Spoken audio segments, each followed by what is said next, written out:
Israel's military campaign in the Gaza Strip continued Monday with one missile strike killing a militant leader there, but also claiming the life of a passerby in densely populated Gaza City. The overall death toll has climbed to 91, and there are signals tonight of two possible paths for the conflict, with both active preparations to escalate the fighting and simultaneous back-channel negotiations to end it.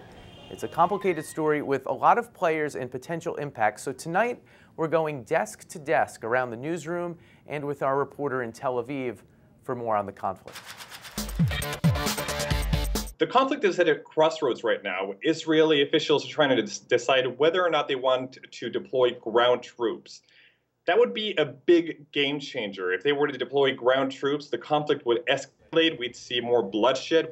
We would see more intense fighting. We'd probably see more human loss on both sides. You have a scenario where militants in Lebanon and militants in Egypt could be galvanized enough and angered enough by a more aggressive Israeli response, where they would insert themselves forcefully into the conflict. It would put Washington in a position of having to decide how to back up its main ally in the Middle East and how forcefully to inject itself into this conflict.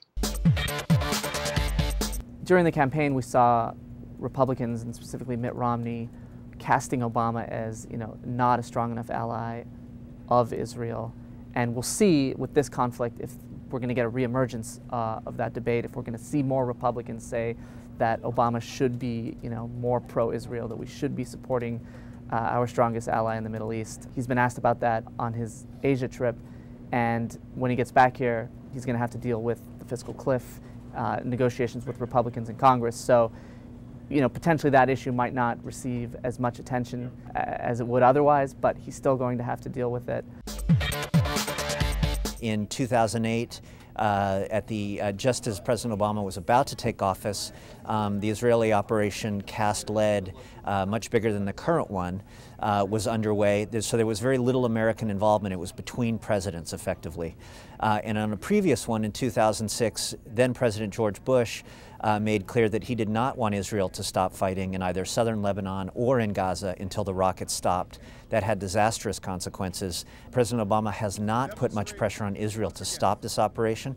He said the precipitating event is a rocket fire from Gaza, but what he will be doing is talking to the Turks, the Qataris, the Egyptians to weigh in as much as they can with the Hamas leadership to accept the terms of a ceasefire now on the table and bring this, at least the hot part of this war, to a close. We're not seeing a huge economic impact yet from the conflict in Gaza.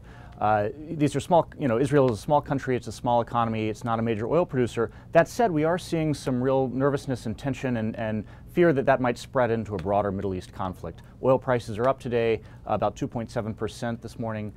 There is some fear that if Iran becomes involved, if there's some disruption to oil supplies through the Persian Gulf, that could be a problem for the economy, but the conflict in and of itself probably won't be.